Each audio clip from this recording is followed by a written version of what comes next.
desarrollo industrial en simultáneo con el de los sectores primarios de la economía. Tal como ya he dicho en otra oportunidad, durante 100 años la política nos vendió el cuento de que para tener una economía pujante el desarrollo industrial debía darse pisoteando los sectores dinámicos y exportadores, en especial al campo. Pero esto no siempre fue así, y a las pruebas me remito, porque el periodo de mayor expansión industrial de la historia argentina fue precisamente durante el modelo agroexportador, y no, como dicen algunos, con el modelo fracasado de sustitución de importaciones con patrocinio estatal. Fue el desarrollo económico generado por el sector privado el origen de nuestra primera industrialización. Lo mismo ocurrió en la década del 30, cuando el mercado argentino naturalmente desarrolló para abastecer la demanda que no podía abastecer Europa, destrozada y descapitalizada tras el crash del 29. Pero en algún momento, promediando la mitad del siglo pasado, la política decidió que para que el país se desarrollara se tenía que producir todo acá, y empezó a arbitrar con mano férrea la relación entre los distintos sectores de la economía, robándole a uno para darles a otros. La justicia social. La industria quedó subordinada a la sobreprotección del Estado en formas de créditos, subsidios, exenciones tributarias, barreras aduaneras y aranceles de todos los colores para competir en el mercado local. Dijeron que era para industrializar el país, que había que ayudar a los sectores industriales a competir con las manufacturas importadas. Prometieron que con el tiempo lograrían competir de forma genuina de igual a igual y que así habría más y mejor trabajo. Pero paradójicamente se volvieron cada vez más dependientes del Estado, que a su vez dependía de las exportaciones agropecuarias para financiar todos esos beneficios, y se generó una relación de tutela viciosa con el Estado que arrastramos hasta el día de hoy. La consecuencia es que para proteger a la industria se le robó el campo, y esa protección lo único que generó es un sector industrial adicto al Estado. Esta es una de las raíces de las crisis económicas estructurales que padecemos hasta tantas décadas. 100 años de insistir con estas ideas terminaron, en primer lugar, arruinando a nuestro potencial exportador, castigando el campo con trabas e impuestos y directamente impidiendo el desarrollo de otros sectores exportadores en los que deberíamos ser protagonistas globales, como es la industria del cobre. En segundo lugar, perjudicaron a todos los argentinos, porque nos obligaron a pagar más caro por productos de peor calidad, aumentando el costo de vida y reduciendo la capacidad de ahorro y, en consecuencia, la capacidad de inversión de todos. Y, por último, a pesar de tanto llenarse la boca hablando de política industrial, terminaron perjudicando directamente a gran parte de la propia industria. Porque detrás de esos supuestos buenos deseos que justificaron alquimias y experimentos, que resultaron en 113 años de déficit fiscal de los últimos 123, en restringir la compra y venta libre de divisas, en pisar el tipo de cambio, en pisar tarifas y destrozar los precios relativos de la economía, y en haber sido, junto con la dictadura de Maduro, los únicos países de la región con más de 20 puntos de inflación interanual los últimos 15 años seguidos. ¿Quién puede ganar en un país así? Nadie. Y los resultados están a la vista. La Argentina tiene prácticamente la misma cantidad de empleo formal privado que hace 15 años. En definitiva, a ningún sector le puede ir bien si al conjunto de la sociedad le va mal. Bueno, salvo quizás a la casta política, ¿no? Lo que es peor, tanta miseria le terminó imponiendo un modelo de negocio distinto a muchos sectores. Ya no se trataba de pensar cómo producir más, mejor y más barato, sino de ver cómo acceder a la mayor cantidad de ventajas y prebendas posibles de parte del Estado para poder sobrevivir. Lo que estoy tratando de decir con todo esto es que las supuestas políticas de desarrollo sectoriales a costa de una macro destrozadas están condenadas a fracasar. Y peor aún, están condenadas a producir aún más el problema de fondo. Este punto es central que se entienda, tanto por ustedes que están en la trinchera como por los analistas económicos que viven de opinar o pedir un plan de desarrollo. Todo lo que los argentinos estamos acostumbrados a escuchar en materia económica es lisa y llanamente una estafa que solo sirve para beneficiar a algunos en detrimento de todos. Recomiendo enfáticamente un comentario que anda dando vuelta de el brillante Claudio Suchovicki sobre el hombre que calculaba. no se lo pierdan, porque les va a aclarar mucho sobre la estafa que han vendido los políticos. Quitarles a unos para darles a otros no es una política económica. Es un robo que encima destruye la economía en el largo plazo. Así que sepan que cuando alguien les habla de potenciar la industria, mientras emite dinero por 13 puntos del PBI en un año, mientras pisa el tipo de cambio hasta 1/3 de su valor de mercado, mientras autoriza importaciones a pesar de que no están los dólares, esa persona no es proindustria, esa persona es un estafador y punto. Yo se los digo, ¿saben cuál es la mejor política industrial? Tener una buena política fiscal y monetaria, honrar las deudas y recuperar la credibilidad del país para que desde afuera confíen en que si nos venden les vamos a pagar. ¿Saben cuál es la mejor política industrial? Terminar con la inflación, recuperar el cálculo económico y devolverle a los argentinos los dones de la estabilidad. Devolverle el futuro a los argentinos de a pie, la posibilidad de mirar hacia adelante y de planificar, de ahorrar y ser dueños de sus propias decisiones económicas. Esa es la mejor política industrial. Piensen, ¿cómo prefieren que sean sus compradores? ¿Familias con capacidad de ahorro que progresan y que cada vez pueden comprar más y mejor? ¿O familias empobrecidas que tienen que adelantar consumo comprando lo primero que encuentren en 24 cuotas porque estoquearse en bienes es más rendidor que ahorrar en moneda?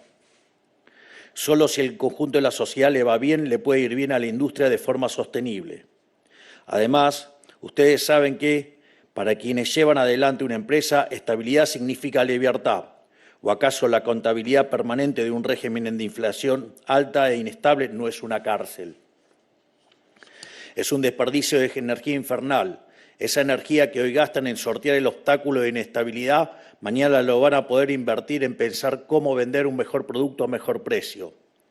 Si el valor de una compañía se mide de acuerdo al valor presente de los flujos futuros de esa empresa, la estabilidad es condición sine qua non para que su empresa valga algo. No hay valor sin estabilidad, no hay ganancia sin estabilidad, no hay crecimiento sin estabilidad. Les dije que quería desarmar 2 mitos. El segundo es el peor de todos y es adyacente al mito anterior, el mito de que la libertad en la economía es perniciosa para el desarrollo industrial. Ningún país quebró por abrirse al comercio internacional. Todo lo que lo hicieron progresaron, de hecho. ¿A quién se le puede ocurrir de semejante disparate? Y lo único que es pernicioso para el desarrollo industrial es tener un Estado elefantiásico montado a sus espaldas. Esta administración está empecinada en reducir el costo argentino en la totalidad de la vida económica nacional, para así mejorar la competitividad de todos los sectores productivos. Vinimos a achicar el Estado para agrandar el bolsillo a ustedes. Ya que hablamos de mitos, el costo argentino es como un monstruo mitológico de muchas cabezas. La primera de ellas es el costo financiero, o sea, la capacidad que tienen los actores de la economía para acceder a crédito barato. ¿Saben cuál es el principal factor de incidencia en el costo financiero? El riesgo país. Ese riesgo país que se ubicaba en el orden de los 2.400 puntos el día del balotaje y hoy se ubica en el orden de los 1.400 puntos, gracias al trabajo apoteósico que está realizando Toto Caputo, Santiago Bausili, el gigante de Pablo Quirno y todo su equipo.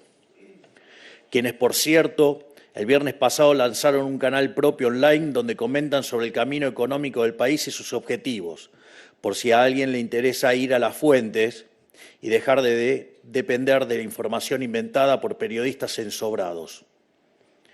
En ese mismo riesgo país que sube cada vez que los degenerados fiscales del Congreso pasan leyes impagables sin decir de dónde quieren sacar la plata.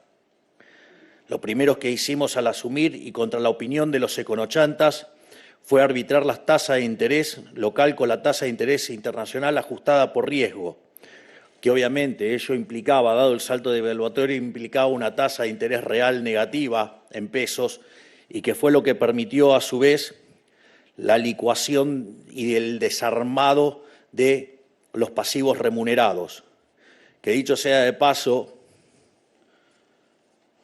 respecto a la hazaña fiscal que hemos hecho, ¿no? Porque nosotros heredamos 15 puntos de déficit fiscal consolidado entre Tesoro y Banco Central. Nos decían que hacer un ajuste de 1 punto del PBI en el Tesoro era imposible. Cuando dijimos que íbamos a alcanzar el déficit cero en el primer año, nos dijeron que era imposible, y ese conjunto de gigantes que están en el Ministerio de Economía lo lograron en un mes. Vaya que sí tienen mérito. Pero como eso no alcanzaba y había 10 puntos más que resolver en el Banco Central, un tema del que nadie hablaba y que parecía también imposible de resolverse, lo resolvimos en 7 meses. Es decir, en 113 años de los últimos 123 siempre tuvimos déficit. Los 10 que tuvimos superávit fue porque estábamos en default. Eso que nadie logró entonces en 123 años, que es un superávit fiscal robusto y de verdad, nosotros lo alcanzamos en el primer mes.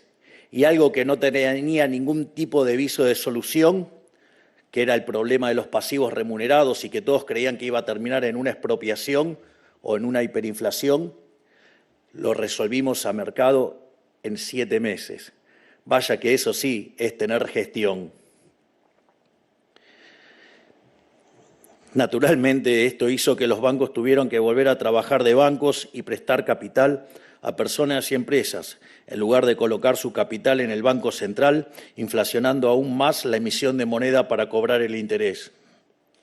Así volvieron los créditos de todo tipo, incluyendo los hipotecarios, generando un boom en el sector inmobiliario sin precedentes.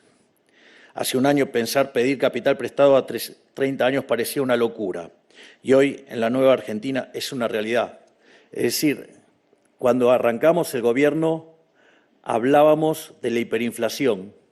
Hoy hablamos de créditos hipotecarios a 30 años y sobre el retorno del crédito. Parece mentira todo lo que hicimos en tan poco tiempo. La segunda cabeza de este monstruo, que es el costo argentino, es el costo laboral. No hay empresa que pueda competir en el mundo con estos costos laborales que se desprenden de regulaciones vetustas que supuestamente pretenden proteger a los trabajadores, pero lo único que hacen es destruir el trabajo. A ver si se entiende de una vez, hay una sola forma sostenible de que los trabajadores estén cada día mejor. Un Estado que proteja el valor de su dinero y un sector pujante que demande trabajo. No importa cuántas regulaciones quieran inventarse para proteger a los trabajadores. Cualquier regulación que atente contra el valor de la moneda y contra la capacidad del sector privado de generar riqueza, lo único que genera es más pobreza. Hay que entenderlo de una vez. Las leyes laborales en Argentina son al trabajador lo mismo que la fracasada ley de alquileres a los inquilinos. Todavía recuerdo todas las críticas que nos hicieron cuando desregulamos el mercado de alquileres.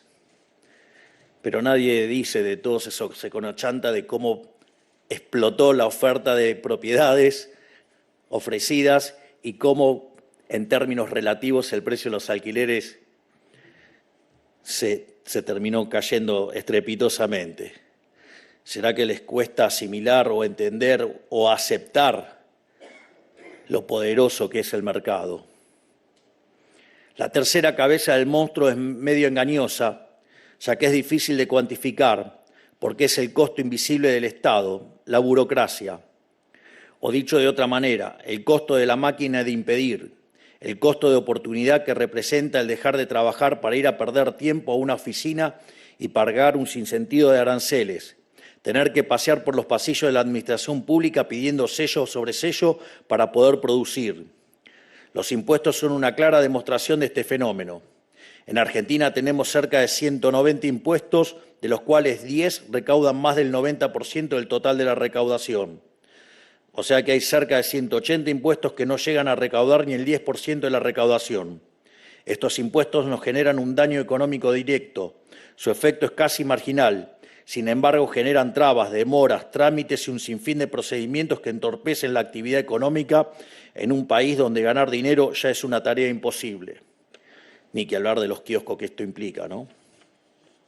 Por eso es tan importante la tarea que está llevando adelante el coloso Federico Sturzenegger, desmantelando todo tipo de regulaciones. Desde el minuto cero estamos desregulando lo que podemos, sabiendo que el camino está lleno de pozos y piedras. Sin ir más lejos, La semana pasada anunciamos la eliminación de trabas burocráticas para la importación de acero, aluminio y materiales de construcción. Y venimos de eliminar burocracia relacionada a la industria del plástico y de los hilados sintéticos. Estamos simplificando los trámites de exportación como el régimen de admisión temporaria y el repostock. Eliminamos todos los controles discrecionales para importar, entre los que se encontraba el sistema CIRA, que era un mecanismo explotado por la gestión anterior para cobrar coimas a importadores. En la nueva Argentina ya nadie tiene que rendirle pleitesía a ningún burócrata para importar algo. Y todo esto lo hacemos en pos de seguir mejorando la competitividad de nuestra economía, porque el que produce debe enfocarse en producir y así capitalizar al máximo su tiempo para luego poder disponer del fruto de su trabajo como se le antoje. La cuarta cabeza es la más grotesca de todas, porque representa el costo directo, los impuestos, o sea, la incidencia del Estado en el precio de los bienes y servicios. Esta mañana bajamos 10 puntos del nefasto impuesto país, un impuesto que fue creado por el kirchnerismo bajo la excusa de que sería temporal y, sin embargo, se cansaron de prorrogarlo sistemáticamente. Es interesante porque muchas veces en la Argentina se han creado impuestos, se ha dicho que eran transitorios y después nunca se bajaron. Bienvenidos al momento histórico de que una administración dijo que lo creaba de manera transitoria y hoy se está poniendo en la realidad que se hizo esa baja. Es la primera vez en la historia.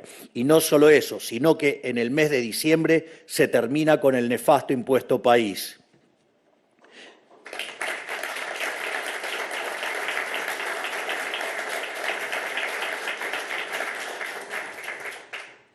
Hay una frase de Milton Friedman que decía que no había nada más permanente que un aumento transitorio del gasto público y en realidad como ustedes eso lo tienen que financiar porque...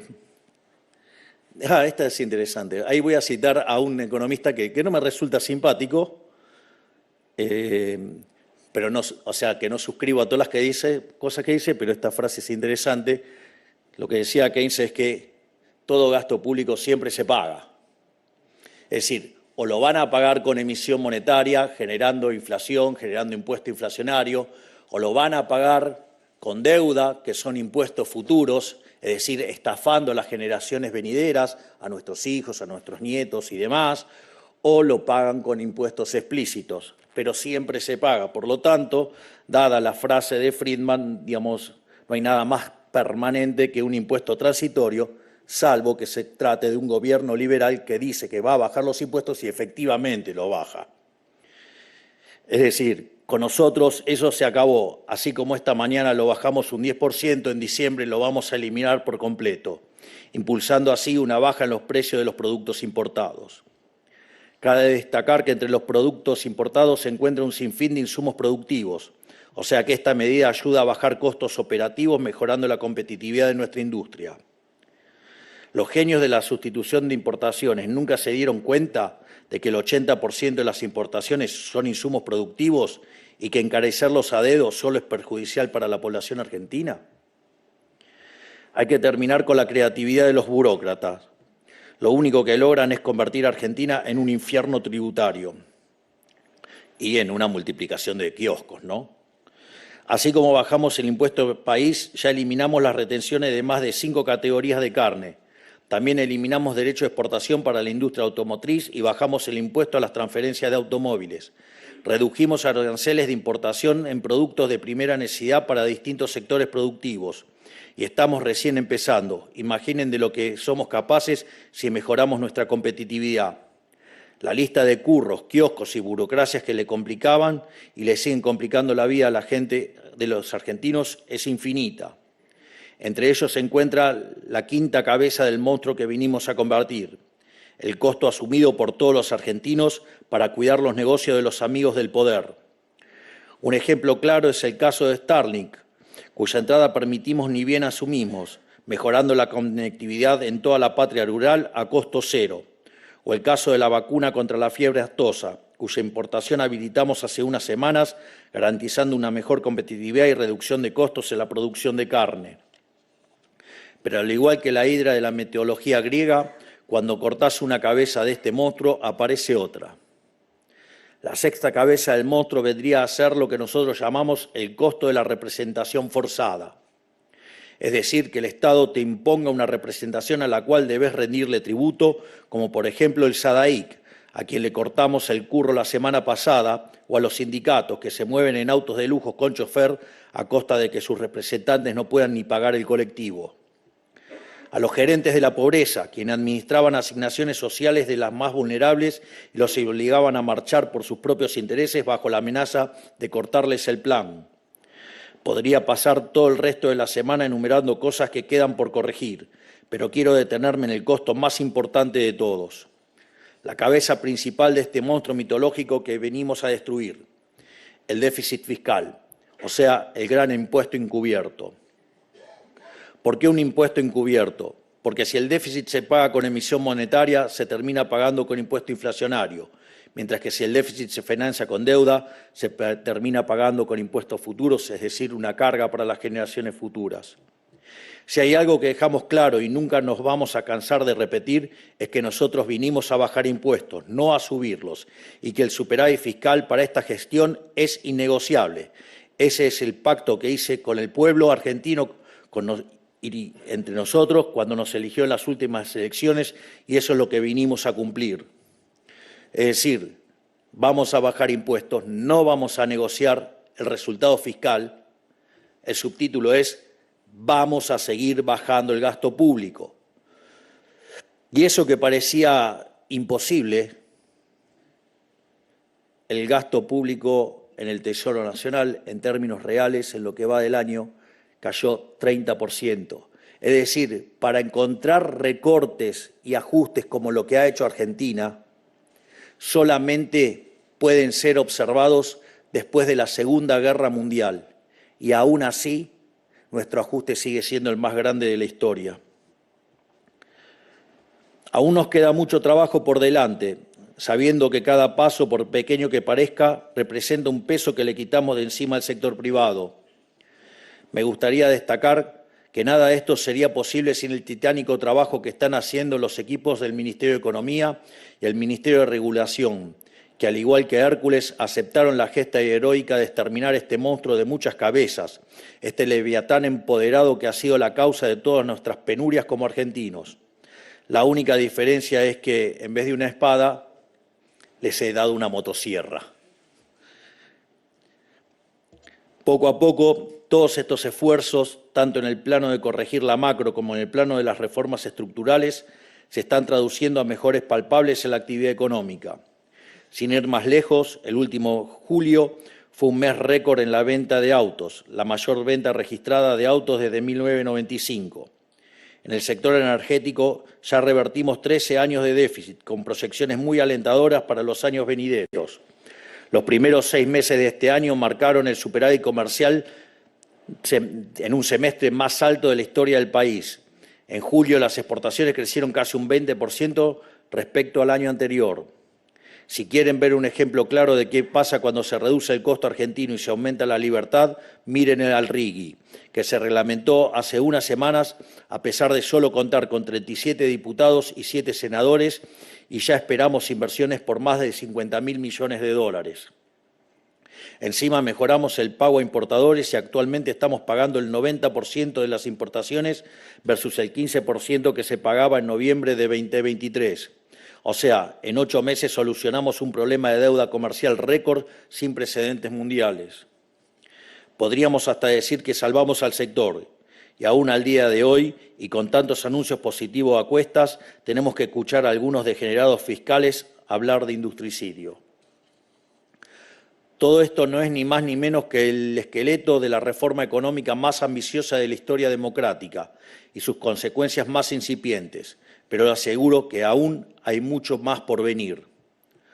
Recuerden que la reforma estructural más grande de la historia fue la que hizo Menem a inicio de los 90.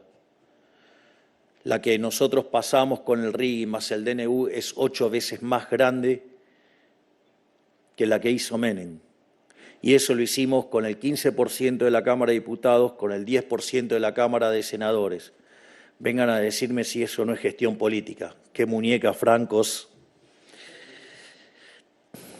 Quiero detenerme especialmente en reconocerle y agradecerle a los aquí presentes la generosidad y buena fe que han tenido con nuestro proyecto de país.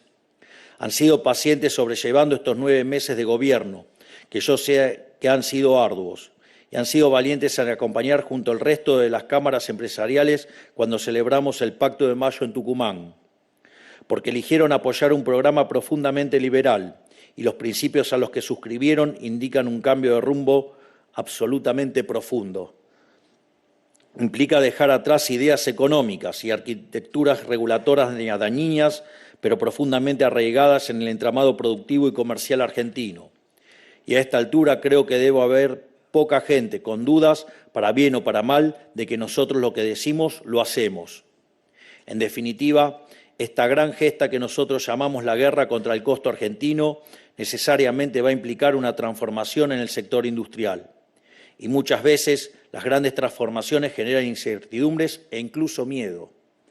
Pero no hay que tenerle miedo al cambio, porque 100 años de colectivismo nos enseñaron algo, es que los argentinos tenemos la capacidad de sacar agua de las piedras y emprender aún en las peores condiciones. ¿O les parece casualidad que a pesar de ser el país de la región con menor inversión extranjera de los últimos 15 años, seamos al mismo tiempo el que más unicornios per cápita tiene? Si pueden perseverar en condiciones de adversidad, con impuestos leoninos, regulaciones absurdas y costos altísimos, imagínense lo que pueden hacer sin la bota del Estado en el cuello. Les digo, anímense a innovar y a competir, porque no hay fuerza de la naturaleza más grande que un argentino queriendo hacer plata. Y con el aumento en competitividad que traerán las reformas profundas que estamos emprendiendo, va a haber un boom industrial genuino que todavía no podemos ni siquiera imaginar.